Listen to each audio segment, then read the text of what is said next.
നമസ്കാരം. എല്ലാ UK മലയാളികൾക്കും ഗുഡ് മോർണിംഗ് UKയുടെ മോർണിംഗ് ന്യൂസിലേക്ക് സ്വാഗതം.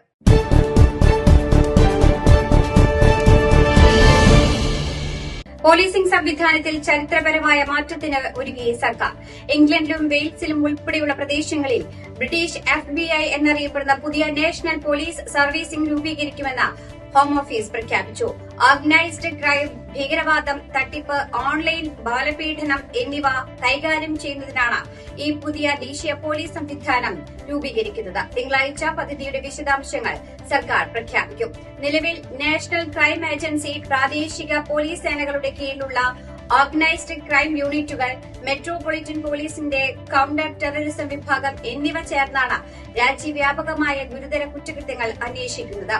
പുതിയ പദ്ധതി പ്രകാരം ഈ അന്വേഷണങ്ങളെല്ലാം നാഷണൽ പോലീസിംഗ് സർവീസിന് കീഴിലാകും. ഇതോടെ പ്രാദേശിക പോലീസ് സേനകൾക്ക് ദൈനംദിന കുറ്റകൃത്യങ്ങൾ തടയുന്നതിൽ കൂടുതൽ ശ്രദ്ധ കേന്ദ്രീകരിക്കുവാൻ കഴിയുമെന്നാണ് സർക്കാരിന്റെ വിലയിരുത്തൽ. നിലവിലെ പോലീസിംഗ് സംവിധാനം പഴയകാല ആവശ്യങ്ങൾക്കായി രൂപപ്പെടുത്തിയതാണെന്നും ആധുനിക കുറ്റകൃത്യങ്ങളെ നേരിടുവാൻ പുതിയ സമീപനം അനിവാര്യമാണെന്നും പുതിയ നാഷണൽ പോലീസ് സർവീസിനെ നയിക്കുക നാഷണൽ പോലീസ് കമ്മീഷണർ ആയിരിക്കുമെന്നും അദ്ദേഹം രാജ്യത്തെ ഏറ്റവും മുതിർന്ന പോലീസ് മേധാവിയാകുമെന്നും ഹോം സെക്രട്ടറി ഷബാന മുഹമ്മദ് പറഞ്ഞു. അഫ്ഗാനിസ്ഥാനിലെ ബ്രിട്ടീഷ് സൈനികർക്കെതിരായ അധിക്ഷേപങ്ങളിൽ നിന്ന് ഡൊണാൾഡ് ട്രംപ് പിന്മാറി. നാറ്റോ സഖ്യകക്ഷികളെക്കുറിച്ച് തെറ്റായ അവകാശവാദങ്ങൾ ഉന്നയിച്ചതിനു ശേഷം വ്യാപകമായ പ്രതിഷേധം ഉയർന്നതിനെ തുടർന്നാണ് പിന്മാറ്റം. തുടർന്ന് ബ്രിട്ടീഷ് സൈനികരെ പ്രശംസിച്ച് ധൈര്യശാലിയായ യോദ്ധാക്കൾ എന്ന് വിശേഷിപ്പിച്ച് ട്രംപ് പുതിയ പ്രസ്താവന പുറത്തിറക്കി. തന്റെ സോഷ്യൽ മീഡിയ പോസ്റ്റിലൂടെയാണ് ട്രംപ് ഇക്കാര്യം വ്യക്തമാക്കിയത്. ഫോക്സ് ബിസിനസിന് നൽകിയ അഭിമുഖത്തിൽ നാറ്റോ സേനകൾ അഫ്ഗാനിസ്ഥാനിലെ യുദ്ധത്തിൽ മുന്നണി പോരാട്ടങ്ങളിൽ നിന്ന് അല്പം മാറി നിന്നുവെന്ന് ട്രംപ് പരാമർശിച്ചിരുന്നു. ഈ പരാമർശമാണ് UKയിൽ ശക്തമായ പ്രതിഷേധത്തിനും രാഷ്ട്രീയ വിമർശനങ്ങൾക്കും കാരണമായിരുന്നത്. UKയിലെ നഴ്സിംഗ് ആൻഡ് മിഡ്വൈഫറി കൌൺസിൽ തങ്ങളുടെ ഡിജിറ്റൽ സേവനങ്ങൾ പരിഷ്കരിക്കുന്നു. UKയിൽ ജോലി ചെയ്യുന്ന മലയാളി നഴ്സുമാർക്കും മിഡ്വൈഫർമാർക്കും തങ്ങളുടെ രജിസ്ട്രേഷൻ നടപടികൾ കൈകാര്യം ചെയ്യുന്നതിനുള്ള ഔദ്യോഗിക പ്ലാറ്റ്ഫോമായ NMC ഓൺലൈൻ പ്ലാറ്റ്ഫോമിന് പകരം ഇനി മുതൽ മൈ NMC എന്ന പുതിയ പോർട്ടൽ നിലവിൽ വരും. കൂടുതൽ സുരക്ഷിതവും ലളിതവുമായ രീതിയിൽ രജിസ്ട്രേഷൻ നടപടികൾ പൂർത്തിയാക്കുവാൻ ഈ മാറ്റം സഹായിക്കുമെന്ന് NMC അധികൃതർ അറിയിച്ചു. നഴ്സുമാരുടെ പ്രൊഫഷണൽ വിവരങ്ങൾ, രജിസ്ട്രേഷൻ പുതുക്കൽ, ഫീസ് അടയ്ക്കൽ എന്നിവ കൈകാര്യം ചെയ്യുന്നതിനുള്ള പുതിയ ഡിജിറ്റൽ സംവിധാനമാണിത്. നിലവിലുള്ള സംവിധാനത്തിലെ സാങ്കേതിക പരിമിതികൾ പരിഹരിച്ചും ഉപയോക്താക്കളുടെ നിർദ്ദേശങ്ങൾ പരിഗണിച്ചുമാണ് ഇത് വികസിപ്പിച്ചിരിക്കുന്നത്. UKയിൽ ശക്തമായി ആഞ്ഞടിച്ച് സ്റ്റോം ഇൻഗ്രിഡ്. ഡെവൺ കോൺവാൾ തീരപ്രദേശങ്ങളിൽ കനത്ത മഴയും ശക്തമായ തിരമാലകളും മൂലം വലിയ നാശനഷ്ടങ്ങളാണ് സ്റ്റോം ഇൻഗ്രിഡ് മൂലമുണ്ടായത്. ഡെവണിലെ ടെയിൻമൌത്തിൽ ചരിത്രപ്രസിദ്ധമായ ഗ്രാൻഡ് പേരിന്റെ ഒരു ഭാഗം ശക്തമായ തിരമാലകളിൽ ഒലിച്ചുപോയി.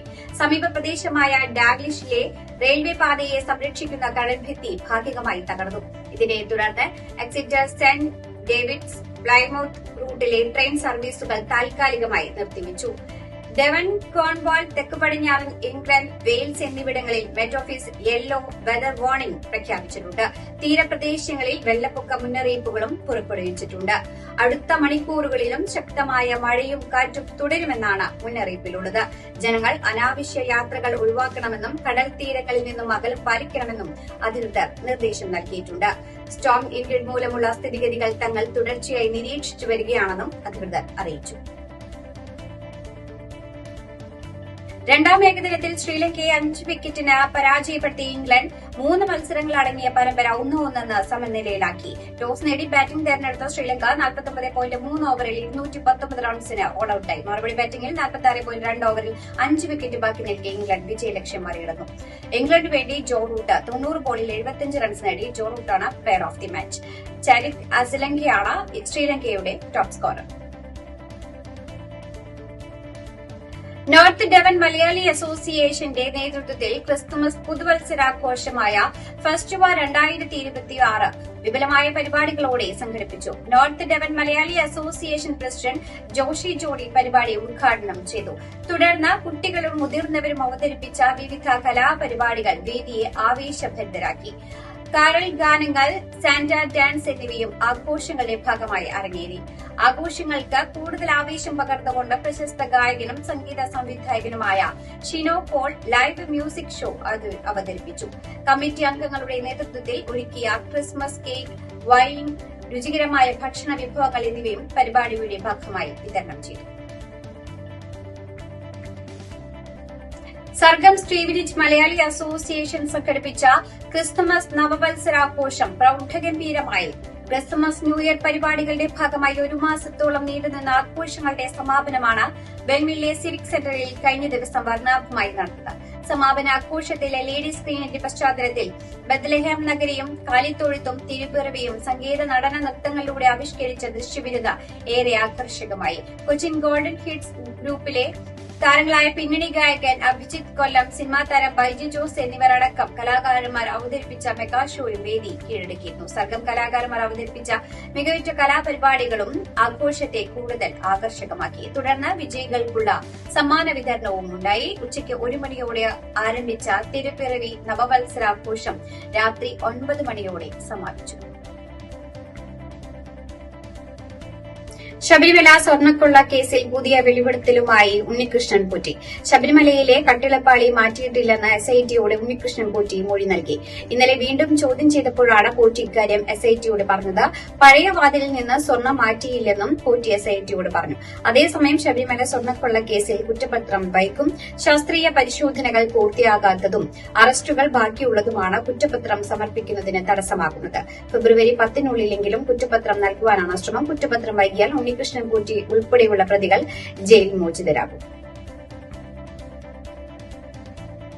മുഖ്യമന്ത്രിയും മന്ത്രിമാരും LDF MLAമാരും ജാഥ നയിച്ച് വോട്ടർമാരെ സമീപിക്കും. 140 നിയമസഭാ മണ്ഡലങ്ങളിലും ജാഥ നടത്തുവാനാണ് തീരുമാനം. 3 ദിവസം നീളുന്ന വാഹന പ്രചരണ ജാഥ നടത്തുവാനാണ് തീരുമാനം. LDF MLAമാർ പ്രതിനിധീകരിക്കുന്ന മണ്ഡലങ്ങളിൽ അതത് MLAമാർ തന്നെ ജാഥ നടത്തും.